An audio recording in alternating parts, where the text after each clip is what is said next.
we're going to look at our last session, and we will be discussing salt and light.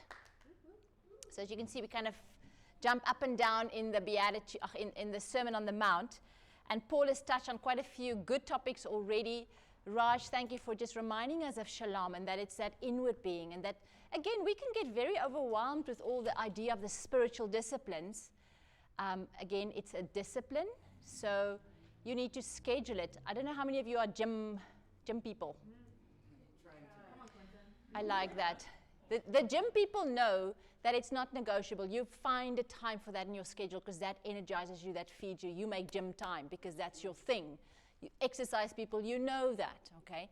Some of us who are not keen on exercise or gym as often, we may or may not get round to exercise, okay? So it becomes negotiable. But if something is that valuable to you and it feeds you like the energizing exercises, you schedule, and that's what it is with spiritual disciplines. If this discipline has the potential to nurture my soul, if it has the potential to feed my spirit, then I want to make time for it. I know some of you asked me previously on the meditation, how often do I meditate? I try and meditate 7 days a week. I often meditate 4 times a week. I reach from time to time 5 times a week. So it's a discipline to grow in, and honestly, for me, the first 15 minutes is just calming down before I can even start. And so you'll find with a lot of these spiritual disciplines we discuss, you have to get into it. Some of it comes natural and some of it doesn't. Now that brings the question, oh, wait a second, if we're talking about salt and light, the topic is really evangelism. Is evangelism a spiritual discipline? Spiritual disciplines, it's half of what you're getting at. Also, what we've got to understand, there's inward spiritual disciplines, and then there's also outward spiritual disciplines, and then there is corporate spiritual disciplines. So there's different categories. Now, different teachers label them differently. Generally, there's about 10 or 12. Sometimes there's 8. So there's no set like this is the list God gave, and therefore dare not. But if you study throughout the Bible, New Testament, you'll see a number of these disciplines. And so, in all honesty, all the spiritual discipline list you go through, evangelism is not listed as an actual spiritual discipline. It is a fruit, it is a lifestyle, it's a connection, it's part of our lifestyle as Christians, but it's not as set out as a separate spiritual discipline. But it does take self-discipline to get into that habit and that rhythm of intentionally advancing the kingdom of God. And so it is and it isn't. And again, with spiritual disciplines, we connect on different ways with God. But this one is not listed as a spiritual discipline, and yet it takes discipline. Because how often do you find yourself that 4 or 5 days have gone by and you never shared your faith? It didn't even cross your mind. You didn't even feel guilty not sharing with that person because you didn't even think about it. So it's like, oh my goodness, wait, okay, let me get back to this. There's seasons in your life where you are naturally more talking about God. There's seasons in your life where you withdraw and you're not even talking about God. Okay, so I think it's all and it's everything together. But if we read in Matthew chapter 5, it says in verse 13 to 16. Well, I think first of all, for us to understand, we quickly looked at the Beatitudes partly through the meditation. Paul touched on it again, but it's understanding that the Beatitudes describe the essential character of a disciple. It's what happens in our character. And therefore, the salt and light metaphors indicate the influence of good that the Christians have in this world. So the Beatitude is my character, and the salt and light is the influence I have on the world outside of me. So the basic truth which lies behind the metaphor of salt and light is common to so many of us around. Salt and light is household words. It's household commodities. Across the centuries, people understand those two terms. So Jesus used something super practical to highlight and explain to us these things. And so what we've got to understand is that the church and the world are two distinct communities. As we look at the salt and light, keep that in the back of your mind. We are discussing two very distinct communities.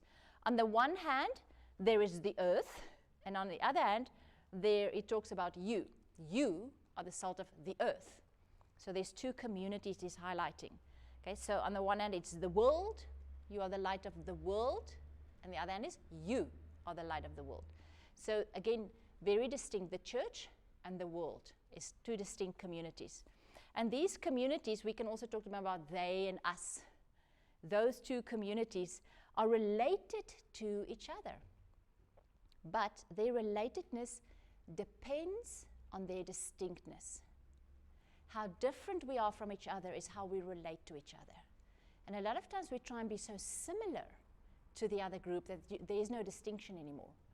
The Christian looks like the person in the office, talks like the person in the office who's not a Christian, and the distinction is lost. And that's what these two metaphors is trying to highlight for us. There should be a distinction between these two worlds. Often we try and blur the distinction between church and world. We look at what is popular on Instagram, we listen to the news, we hear what people say in our circles, and we try and relate so much that we want to fit in so much, and we think our relatability is going to win them over. And sometimes it's actually our distinctness that will win people over. The opinions we have, the things we stand for or protest against or for, the things we choose to keep quiet about. That distinctness is what Jesus is highlighting as we're going to read these two verses just now. I think further it's important to understand that these metaphors tell us something about both communities. The salt and the light metaphors tells us, first of all, that the world is evidently a very dark place. It needs a light. It's a dark place. It has no light of its own, or very little light of its own. And since its external source of light is needed to illuminate it, much of its boasted light is in reality darkness. That which the world boasts about is part of their own darkness. And sometimes as Christians we feel like I need to lean into that light instead of, no, we are the light to that dark world. And the church, on the other hand, or the world is a dark world, but also what we've got to understand is that the world deteriorates all by itself. The world compared to the church. The world manifests a constant tendency to deteriorate. The notion is not that the world is tasteless and that Christians can make it less bland, but that the world is actually rotting. It's not just bland, it's rotting, okay? And the world cannot stop itself from rotting. Yeah. It cannot stop itself from stinking. And so only when we introduce salt from the outside into this world can the decay be stopped. So that's the two things Jesus is trying to communicate. The church is set in this world with a double role. For us to be salt to hinder the decaying process of the world, and also for us to be light to dispel the darkness for the world. So understanding all of those, if we look at, oh, this thing is not going again, bro. Oh, there we go. Sorry. In Matthew 5, verse 13, when we read it says you, and if you go to the original translation, that you is plural. Again, we have a Western viewpoint. The Bible and the Christianity originated in the Eastern mindset, and that was very much community. So we read the Bible, you mean you individually. This, when Jesus spoke, he said you, looking at the crowd. You, plural, are the salt of the earth. But if the salt loses its saltiness, how can it be made salty again? It is no longer good for anything except to be thrown out and to be trampled by men. So, as incredible as it sounds, Jesus referred to just that handful of Palestinians right in front of him that he was talking to at that time. He says, you 12 guys are the salt of the whole earth. Can you imagine how overwhelming that is? You are the salt of the whole earth. Now, salt has different meanings, especially in the old times, Old Testament, ancient times. There was so much meaning in salt. One of its uses was that it was used as a preservative. They didn't have fridges. So you can't just open and put the meat in there. You had to make sure you preserve the meat with salt. Salt has a flavoring spice. Anything nowadays, if you read labels on stuff you buy, there's either salt or sugar or both in everything that's packaged because it enhances flavor. Okay? Salt in the Old Testament was associated with wisdom. It was associated with sacrifices and the covenant in the Old Testament. It was seen as a purifier. You put some salt even on a wound and it purifies, it cleans it out. It was seen as something that's necessary in life and associated even with friendship. And eating it is understood as a sign of loyalty. You know, there's an expression saying that we've eaten 7 bags of salt together. And the explanation is that our friendship is so deep, we've gone through the rough times. So that salt lingo is part of a definition of friendship. Now, what's important is to understand when he talks here about you, this is perhaps one of the best ways to see the corporate impact of the disciples' community. It's not you individually, it's us church, it's us corporately, the impact that we can have as an alternative to the society around us. So Jesus seems to be addressing the whole community and not just the individuals. Okay? But this you could also be a little bit polemic here, because how did the disciples rate and come to this, we are now the salt, we are now, I mean, these are 12 ordinary guys there, okay? And suddenly Jesus says, I see you guys are the influence, okay? Well, what about those scribes? I mean, they knew a lot. They could read and write. Well, what about the Pharisees and all these other Jewish leaders? Surely they are the salt of the earth. You know, they are the wise guys. They've studied deep and they've been trained in this. They must be the salt. Jesus says, no, you guys are. So what about the temple? Isn't the temple the light of the world? Isn't Torah the light that provides the way? Now you say, you? So can you see how they're like, this was quite overwhelming the moment Jesus said that to them at that stage. You are the light of the world. So again, they could have asked themselves, well, why us? See, when we grasp this and we understand how incredibly revolutionary this is what Jesus is saying right here, right now, that where you come from and where you're going to after this time that you spend in South Africa, after this time that you're in the SASM training, after wherever you are right now, whether you're in Zim in Mozambique, and wherever you are, this is the time that Jesus says, but you are the salt of the earth. Corporately, you belong, but there's an impact that we need to have. So salt is generally said, it means that when each community is itself and is true to itself, okay? Each community is itself and it's true. So the world is the world and it's true to the world. That standard is very clear. The church is the church and it should be true to itself. Like this is a spiritual place, a place of God. It's God's rule, it's God's place, it's God's people, it's God's standard. It should be so distinct from the world. Okay? The world decays like rotten fish or meat, while the church can hinder its decay. God has such a role for the corporate church. Okay? So the function of salt largely is to preserve, but it also is to prevent decay. The church, the salt, is there to help hinder sin. Can you imagine a group of disciples having a strong voice against abortion? Can you imagine disciples having a strong voice and saying, we are not condemning homosexuality, we are loving individuals and lead them to God, we don't label them in groups? What a difference that would be.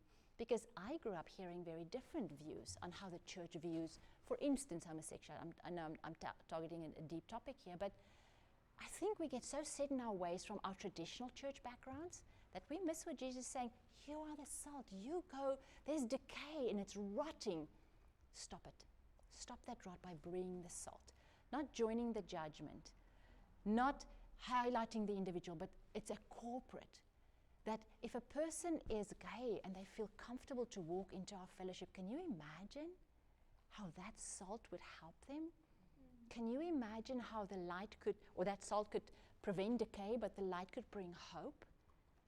Isn't that what we want? Each one of us have our own weaknesses, and I don't want you to list your sin or call it out. But if the church focused on that one sin that's very characteristic about you, and we said, that person is not welcome, how would it feel coming in on a Sunday? How would it feel having a meal with disciples? But man, if the church is saying, we are corporate salt, Jesus says we are here to shine the light, then regardless of what is your specific sin that you feel condemned for, you'll feel welcomed. Can you see the impact? It's not just, oh yeah, I've read about salt and I've read about light since I was in primary school and I know these two little stories and they're so cute. This is impact that Jesus is calling us to. It's impact that God is saying it's all about. So the salt is really multivocal. In other words, it's preserve, it adds spice. We looked at so many different, salt has more than one function. As disciples, a corporate church, there should be so many people welcome with many different hurts and pains in this community. Okay, so the Beatitudes are how the salt gets out of this salt shaker and affects the world. We know now what the salt should do. It should go preserve. The Beatitudes is that how the salt gets out when I'm gentle, when I'm meek, when I'm broken and poor in my spirit, when I show mercy. This is how the salt gets out into the world. And the Beatitudes are life expressions of God's rule. He rules my life. He rules your life. He rules this corporate community of church. And you guys had brilliant questions just now during Paul's session. Well, what about this? And how do I move there? And what about my sport? I love those questions, but exactly what Raj said, it has to be processed in community. Because the truth is the church in Zimbabwe looks very different than the church in New York. Both are the same church. But culture, community, context plays a role. But both needs to be salt and both needs to be light. Because Jesus says you are there for that purpose. For that community, there's decay that needs you to stop by being salt as a community. Which brings back, how do we make some of our decisions? I agree it's Spirit-led, but it's also Bible-led. I personally don't think God's going to teach us anything new now that He hasn't written down in His Word for the last how many thousands of years. No new revelation, because that'll be really unfair to all the first century disciples if they, oh, you guys didn't get this? It's a new thing for us. So even when we make decisions and even when we process things in corporate and in community, it's processed around the Word of God. It's processed around the character that Jesus wants us to have. And so we as Christians can only affect the world when we ourselves remain salty. It says if our salt leaches out, we will not be good for anything. It is the rule of God will no longer be flowing through us. And this is not for you to say, oh, where have I stopped the Spirit? Where is it? It's also looking at my spiritual community. Am I an active member in my family group? In my community? Am I the one sharing my faith? But who am I taking along saying, sis, I can see you haven't shared your faith for a while. I can see there's a struggle. Can I help you? Let's go do this together. You look in your community and you realize, but sis, we've had poor projects where we try and reach out. I've never seen you there. I've not noticed that you've been able to join us in serving the poor. Let me invite you along, because as a community, we help the poor. As a community, we reach out. And so it's important to understand that the rule of God will no longer be flowing through us when we lose our saltiness. But it's not individual, it's community. So the term for losing saltiness literally means becoming foolish. That's not a nice thing if someone says, oh, you're so foolish. You kind of feel insulted. You kind of feel diminished, like, don't call me foolish. I mean, I know some things, you know. It's a bit of an insult when you're called foolish. Jesus is saying to these guys, in their faces, if you lose your salt, you're going to be foolish. And now that brings up scriptures like Luke chapter 9, you know, if you 14, if you start building and you cannot complete the building, somebody will ridicule and say, can we hear that discipleship? That the foolishness of starting and not counting the cost. We all do those scriptures when we count the cost with people. But there's a foolishness in just emotionally starting and not completing. That's the same thing that can continue in our Christian life. That we need to make sure I want to be salty. So which is taking care of myself spiritually, but taking care of my spiritual community. It's not just me. It's not okay if I'm doing well spiritually, but I don't know how is my community doing. And not judging my community on their weaknesses, because I don't want to be judged on my weaknesses, but loving and helping and pointing out and contributing, because we are the salt of the earth. Your Bible talk makes a difference in that community. Your church is the difference in your city. And so note the plural, you all. It is indicating that the whole of all the disciples are the ones, not individually. We've said that a lot. And then if we continue to verse 14, he's now talking about the light. Again, bringing in this plural. He's saying, you plural, you disciples, are the light. But this is interesting. You are a singular light. So all of you together is one light. You know what we learn? I'm going to let it shine, this little light of mine. And we let our little light shine when I go to school, when I go to the office. And we made it individual. It's all about me and my little light. Jesus says, all of us were shining one bright light for him. Can you imagine? I've got a grain of salt. I am okay. I'm the grain of salt. How much flavor am I going to bring? Okay, but shake that salt in there. Oh, that meat changes flavor altogether. That mealie that you bride on the fire and you cover it with salt, one little salt, no difference. Okay, so it's understanding Jesus has a bigger vision than we often have of our role to play in these two distinct communities. My role in a distinct community against the world, but a distinct community in the church as well. And so it says, a city on a hill cannot be hidden. Neither do people light a lamp and put it under the bowl. Instead, they put it on its stand, and it gives light to everyone in the house. In the same way, let your plural, your light, shine before men, that they may see your altogether good deeds and praise your, all of us together, Heavenly Father. So when we're all out as disciples, our good deeds make the difference for God. And yes, that doesn't mean you shouldn't take care of the poor person on the side of the road. But when you join the Hope Poor projects, the community makes a difference. When you collect clothes and hand them out to people who really need it, the group makes a difference as well. And so it's, again, not just watching out for ourselves, but for the group. So light also has a function of positivity. Light illuminates darkness. Okay? That's important because we've got to understand that light brings, as it illuminates, it brings forth the truth. It shows what's really hiding in there. It shows what's really, really, really true. It brings forth truth. It exposes the bad, but it also shines forth good deeds.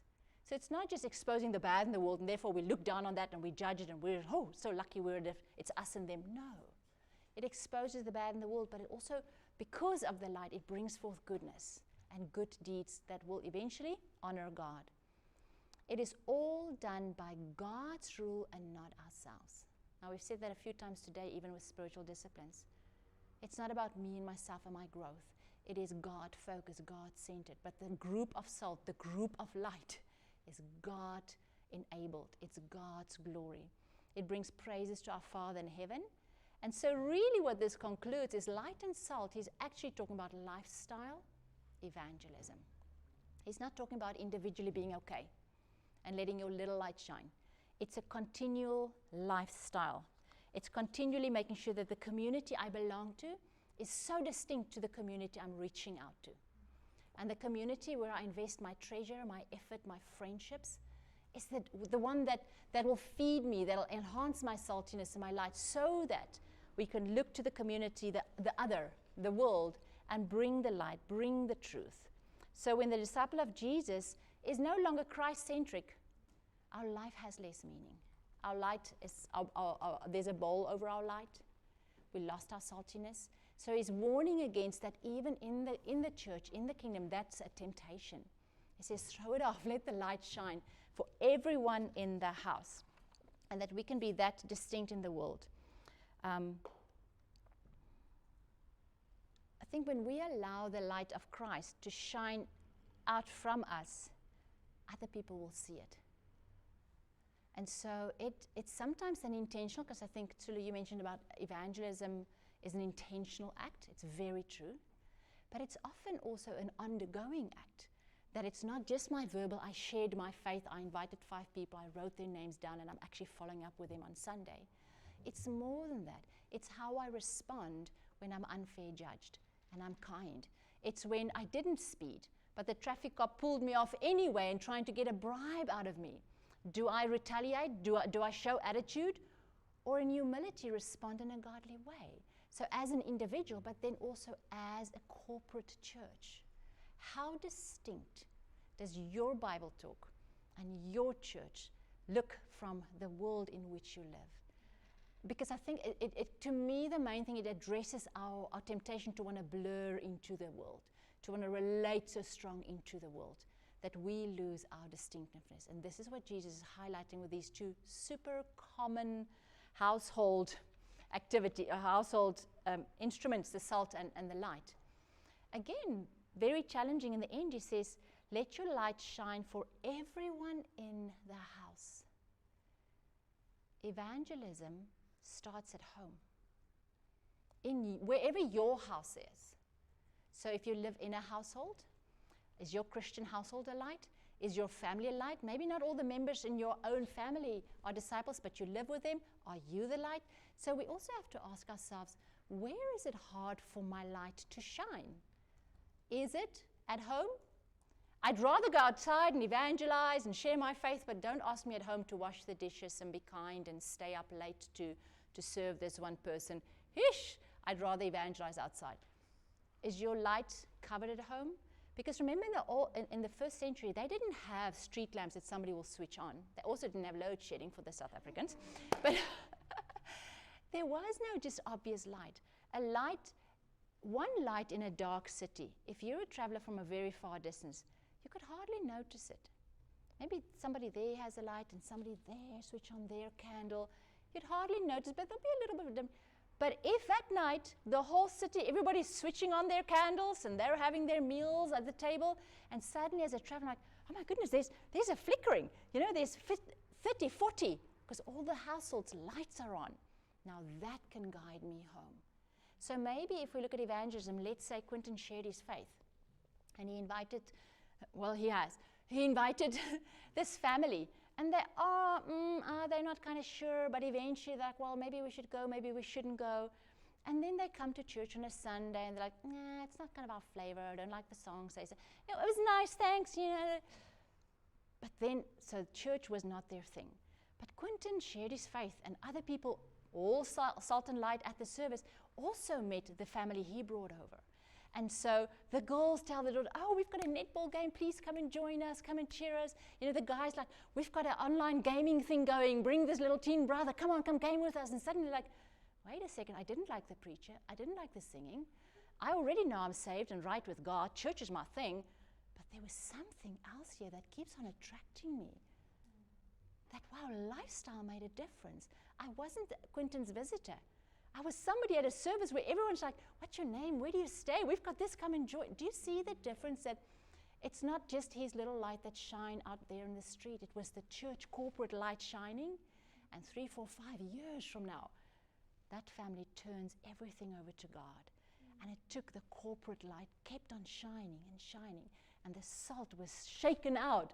And over time, because sometimes we want the quick fruit. I shared my faith, I followed up, they're there, let's do the 5 Bible studies. What else? Did they hit a hump? Are they okay? Let's baptize them. Yeah. That's wonderful when that happens. But that's not lifestyle evangelism. Lifestyle is regardless of the outcome in their life as corporate. So that's why on a Sunday you want to go up and meet all the visitors you see in the fellowship. That's why when you're out on a Sunday afternoon in Frisbee with the campus students, you want to see who can I hang with, who can I initiate. You want to see how can we reach, because we are the light. But the light first starts to shine in the home. And so I think we need to look at that. Where is it more comfortable for you? In the house or outside of the house? And maybe the one where it's weaker for you, that is where your spiritual discipline might need to come in, saying, I need to be more of a light in my actual own house because I want it out there. Or I'm a great light at home, I'm a servant, I'm incredible, but I'm too shy, I'm not sharing my faith. And maybe this is not you, but you know people in your ministry, in your community, in the church that you're going to work with and say, let me help them shine corporately the light wherever they go. So I hope that's been helpful. Great. So we're done with our class, but I'd love to get your feedback.